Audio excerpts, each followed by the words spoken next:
jeg har lige jeg er ved at renovere mit værelse, så jeg har købt de her LED-lys. Det er LED-lys støs RGB, og de koster 99 kroner hver, så de er rimelig billige.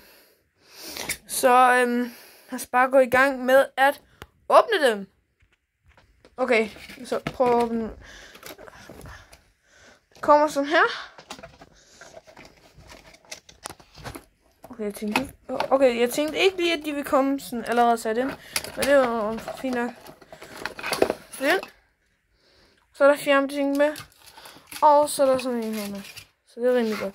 Jeg har prøvet med nogen, hvor der er ikke dem her, de er ikke med her. Så lad os lige sætte det her til side. Og se på, hvad man får. Så det man får, det er den her. Og så får man den her til at sætte til RGB. Og så får man fjernbetjening selvfølgelig. Så lad os bare lige sætte den her på. Lige hurtigt, og så får I at se. Sådan der. Så har jeg lige fået sat den på der. Så tænder jeg her på on. Og det er rimelig godt lys. Som I kan se.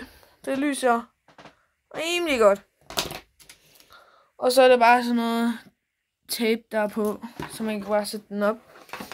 Så det er rimelig godt. De koster 100 kroner inde på Dit Gadget. Det er rimelig godt. Og jeg skal huske at sige, ingen sponsor, ikke noget som helst. Så god er jeg dog ikke endnu. Men inde på Dit Gadget, så kan man få sådan her. Og de er 5 meter hver. Så rimelig fedt. Store fjernbetjening og stort udvalg. Skal sådan her.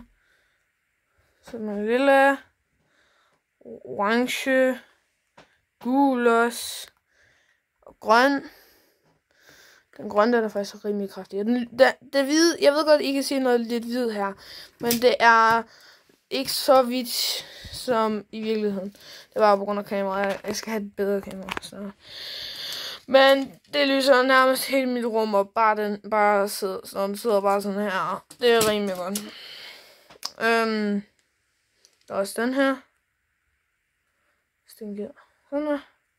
Også den her. Også den her. Og det bedste, jeg synes selvfølgelig, det er blå og den røde. Skal vi se den røde? Den røde, let's go. Det er den allerbedste, synes jeg. Så det var bare alt for den her video her. Vi ses. Hej hej. Peace.